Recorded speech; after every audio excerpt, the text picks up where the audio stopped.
Welcome to Her Fund Talks, the podcast where we deep dive into gender conscious investment and women led innovation. I'm Milena Stojceva and I'm your host. And today I have the pleasure and honor to have a conversation with David Reeser. David is a serial entrepreneur, inventor, and startup mentor. When I saw his bio, I thought, oh God, we have quite a synergy going on here because we've been working in the same space and we are very passionate about entrepreneurship and the impact we can make with this role. So it's a great pleasure to have David with us today.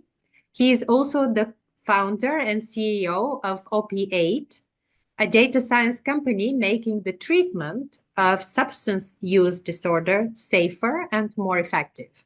And of course, this is one of the very interesting sectors and areas that are being developed, that are developing nowadays. So it would be interesting to have the conversation with David both on the topics of gender conscious investment, but also how can we keep innovation as a driver of change in our society for the benefit of society and making an impact also on what we do for the future.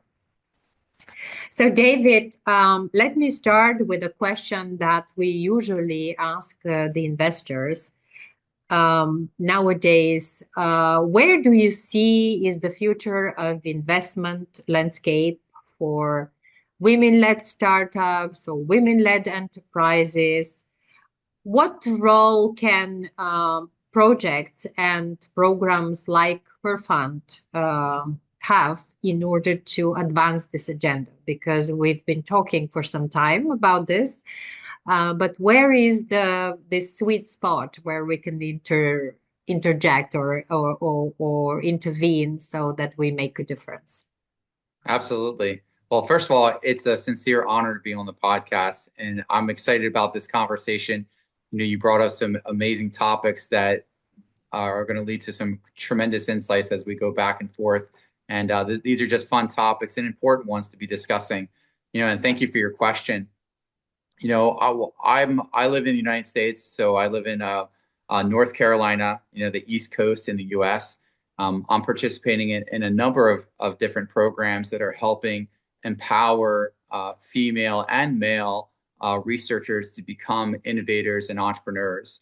I'm a mentor, commercialization and digital health mentor for the Johns Hopkins I4 SUD program, which picks the 40 top SUD, substance use disorder, and behavioral health researchers from around the world to participate in a boot camp, essentially teaching them to become entrepreneurs, taking their very important research and learning how to commercialize it, get early funding, and successfully deploy this technology to the patient's bedside.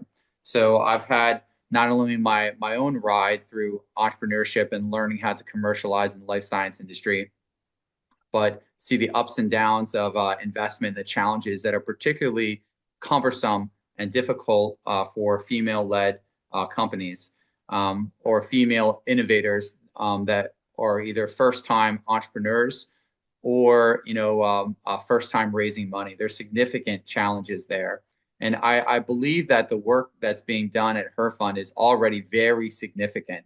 Being able to provide education and training on how to get your first investment capital, because it's kind of like a wave. I used to surf and I live at the beach. It's kind of like a wave. You got to see it coming and you got to know how to ride it when it gets there. So some of this initial training is so crucial to be able to understand how to carry yourself with confidence and know how to even provide a 30-second pitch and overview of what you do. And I feel as though some of the programs that I participate in, what I see at Her Fund is going to dramatically change the the likelihood of success in female entrepreneurs in the future, becoming very successful at leading companies and driving innovation. In fact, one of the reasons I'm an advisor to the Her Fund team is that I've got two daughters at home. And yes. So you have a first-hand experience in this, right? I have first-hand experience. I love my girls, and the world needs my girls. They are so special. And I know that the way the landscape looks right now, they have from a statistical point of view, they've got very little chance of raising the capital they need and successfully moving into entrepreneurship because there's some inherent challenges there that can all be overcome.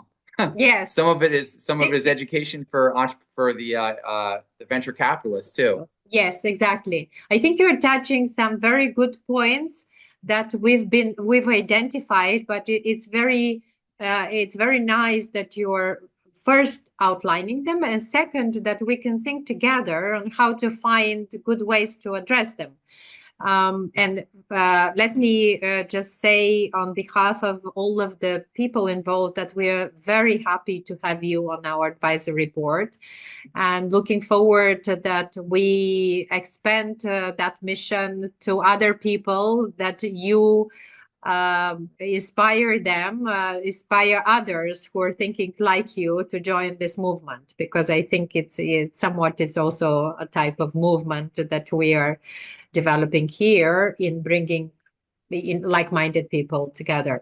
So to go back, you started saying a few ways. The trend is where's the trend in investment? Is it more likely that the investors are seeing opportunities to support female-led ventures, or it's still not the case?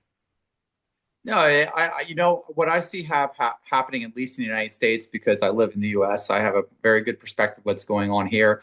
But I know venture capital groups in Europe as well. Because I live in the US, I'll have a much better view here.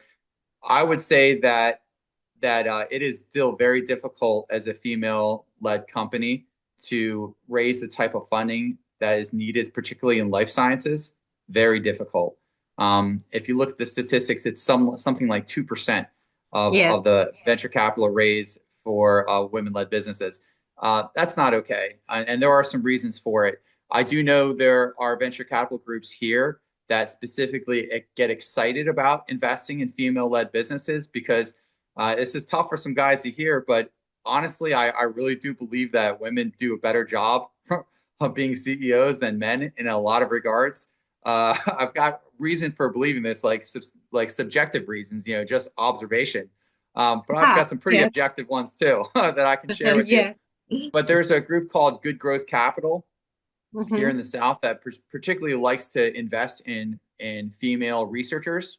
And one of my very good friends from Nala Membranes got pretty significant investment from them.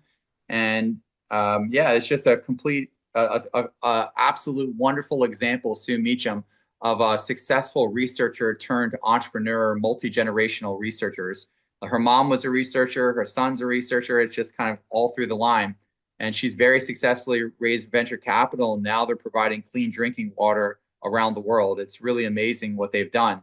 But there are groups that are specifically focused in investing in female-led businesses because they know what to expect, how to set it up for success, and some of the mechanics of venture capital and ensuring the success of a business. They're just mechanics. They can be taught to anybody, but understanding the team that you're investing in, because really what all venture capital is investing in a team. Even Yes. before the product, even before solving the problem, tell me about the team.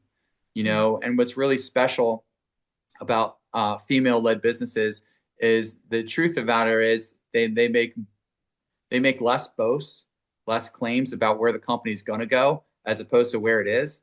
Mhm. And I believe that sometimes hurts their ability to raise capital, but it also creates a more realistic risk profile for the investors. And Yes. investors have gotten the taste of show me the 20 to 100x return on my investment, as opposed to here's legitimately what we think we can achieve. Yes. They get less excited sometimes, but that's actually a bonus Yeah. because it reduces your risk. If you look at the longitudinal data on investment, very little turns into a rocket ship. So there's that benefit. And women tend to be less emotional in their decision making, In which seems those decisions, paradoxical. right? Yes. Yeah, Yeah. it seems paradoxical, but the reality is, and I'm saying about me too. I'm not bashing men in any regard, but after we eat and we come back, sometimes we tend to be more aggressive in our decision making, and that ends up being a good or bad thing. But if you look at the stock market, trades typically change dramatically after eating for men. And you see their stock trades is like that was really aggressive, as opposed to being more even keel and thoughtful about what some of those trades look like. I think the same parlays into some of the decision making. But at the end of the day, I think that part of it is education. Part of it is, taking into account the world that exists today and then help guide where it needs to go in the future. Even for investors, some of them honestly need to be re-educated on what success could look like in the future. And the beauty of her fund is that there's this thoughtful approach that if you can see it in your mind, you can hold it in your hand, and first they've crafted this vision for what the world could look like and what will lead to that idealistic view that will make this a level playing field, truly a level playing field. But then you're putting the effort into actually bringing it into reality. And that's what got me really excited, because ideas are cheap. It's the people that are willing to put in the blood, sweat, and tears to make it a reality. And that gets me excited. And I can Yeah. see that world, and we're on our way to it, but there's a lot of work that needs to get done. Yes, thank you so much. You are right. You said a few things that caught my attention that I would like to expand on. One is the Sure. fact that we need to support more researchers, and that women researchers usually take sectors like life sciences or some that have social impact, or sectors that are orientated to the impact of technology on environment or climate solutions. We have been observing this. And what you're pointing out too is that women tend to be interested in more in this type of causes or sectors, which at the moment, on the other hand, is not so interesting to the, let's say, traditional model of VC investment, because it's very much focused on high yield return, right? And there's been that trend because of the development of digital technology and all of the applications in IT and in technologies in last years. So how do you see that we can overcome this? This was one. And second, I think it's very important to work with researchers to help them recognize that they can make even more impact if they set up their own enterprises, because I like that you're focused on supporting, let's say, researchers moving into entrepreneurial ventures. What is your take on this? The trend and challenges and opportunities? So I may have a very different take on this than what you've heard from others. So I always start with the end in mind. Yes. Let me explain what I mean by this. How we define success is different for each person. We've made, especially in America, the idea of having a startup and being a founder, being an entrepreneur, very sexy. But the reality is there's very little but sexy about it. Yeah, It's hard you're work, right. it's blood, sweat, and tears. It's unbelievable balancing of personal and professional life. It's having to make some extremely tough decisions. It's becoming a leader while you're growing yourself. There's so much, right? We have to start with the end in mind. And one of the ways to do that is architect your perfect day. What do Mhm. I want my life to look like? What does my perfect day look like? And then reverse engineer it. What do I need to do to get there? Sometimes, and this is a very real exercise that I do with many entrepreneurs. I usually start out by asking them, rate yourself on a scale of 1 to 10. Mhm. Really simple, right? Yes. But I never give them the metric for how to measure themselves. Measure yourself on a scale of 1 to 10. Often people say 7. I ask, well, why 7? Why'd you pick that number? That's pretty Yeah. arbitrary. And then you Yeah. figure out how they see their own value. And then I ask them, what's your purpose in life? Like, because two things I know about there are two things about all of humanity is we have to understand where we get our hope from and what our purpose is. What do I wake up and do every day? And where do I get my strength, when all else is failing? Right. So architect your perfect day, understand how you measure your own value, and then determine, where you get hope and what your purpose is. Start there, because the Mhm. reality is very few companies are going to go out and raise $100 million and exit for $1 billion. Like the numbers just don't line up. But what you can do is you can build a life that you're proud of. What you can do is you can take an area where you're passionate, and develop something that's going to make the world a better place, because every gift you were given was not meant for you, it was meant for somebody else, and we're stronger when we do it together. So I actually push up against this idea that, we need to be in certain industries, or women need to be in certain industries because there's a higher chance of them actually raising capital.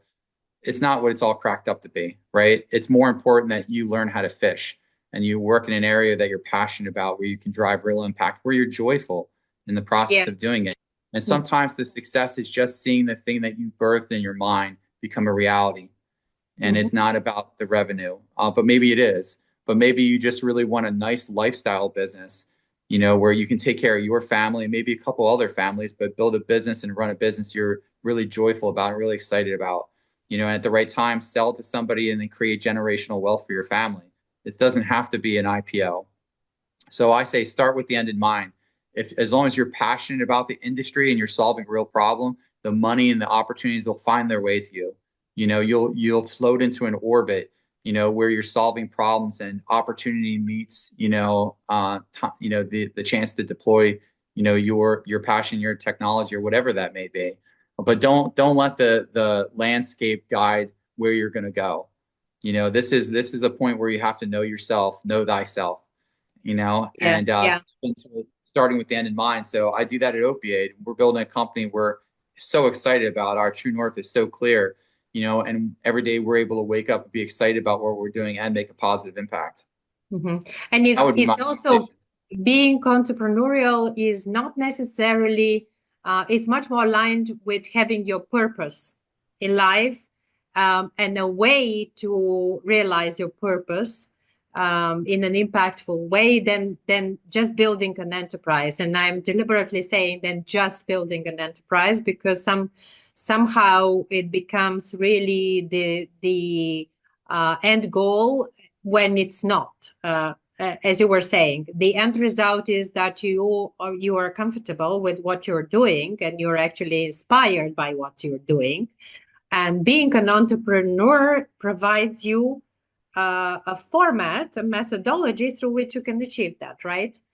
This is what I'm Yeah, hearing from you as it's well. So I think we're very much aligned on this. This is why helping researchers see the value of how to commercialize what they do is important, because it gives them a way to then make impact bigger of their work, right? Yeah, it does. It does make the impact larger. The other thing that it does, and to your point, sometimes you can think like an entrepreneur without having to go out and risk the ocean. Yes. And what I mean by that is, you can be, and I'm a researcher too. I do tons of federal research with the National Institute of Health, and I'm actually a reviewer, a grant reviewer for the NIH. So I see a lot of research. I've done a lot of research in addition to commercializing it. I teach people how to sell. So it's a myriad of things. But the beauty of entrepreneurship is not just going out and doing the thing, the 0 to 1, but learning how to think like that and developing the confidence needed to see all parts of the process. And what that does, it actually gives you more peace. And in every aspect of your life, it allows you to walk into challenges with more peace, because you have tools you can lean back on to be able to process what's happening and see the bigger picture of the thing that you're doing. That's the other Yeah. power of thinking like an entrepreneur, taking the ownership, and seeing how all the parts come together. And I get excited about that too, even if, you're not meant to be a startup founder. Like there's unbelievable value in being able to take that with you. Yes. So we also trying to, with her fund, we're trying to see and leverage the use of technology in Mhm. order to enhance the effectiveness of the services. So what role do you see technology playing in scaling what we're doing with this ecosystem that we are building? I mean, here's an example right here. We're Yeah. on two different sides of the planet, and we're exchanging ideas that are going to help advance female entrepreneurs and their success by delving into the experiences and collective knowledge. So this is a perfect example right here. Other pieces are, having that platform, making introductions between congruency or congruent investors and opportunities that meet that, being able to merge the appropriate personalities even, because some of the fit isn't just, we invest in climate change, here's a climate change company and here's the revenue. Sometimes it's, we really appreciate entrepreneurs who are level-headed, Yes. and want to really thoughtfully look through this. And we like the early stage who are still flexible enough to be molded, but also strong enough in themselves to be able to make confident decisions with it when there's ambiguity, right? So Yes. that personality match, and you can do that with technology and just collecting good data. But the other piece of it is, and this might be less obvious, but be really cool. And I don't know if this is part of the platform or not, but simple things like having AI chatbots on your interviews, and these conversations when you're talking, to do sentiment analysis on the voice, to look at how many times you say and, but, which I'm even guilty of, For so that training and for becoming better communicators and better relating what we you want to convey, right? absolutely. Yeah, absolutely. So you can be clearer with your communication, more precise with your language, know when to pause Yes. to create effect, Right. right? Yes. And until you hear yourself speak or have somebody, objectively evaluating it, it's tough to know. But when you listen to the recordings and AI is telling you, here's your scores and here's why, and you can go back, you become a much more effective speaker, which will Yes. allow you to be more successful in each room that you walk into. And you can start to work on strengths and weaknesses. And from the same technology platform, if you have education that supports the areas you're maybe not as strong in, you can spend more work there. And the areas where you're particularly strong in, you can put a little bit more effort in to become excellent in. So technology is a facilitator, but all technology does is it makes things better, faster, and cheaper. It's Yes. how you leverage that technology that makes it meaningful. Mhm. So, So we are approaching the end of our conversation.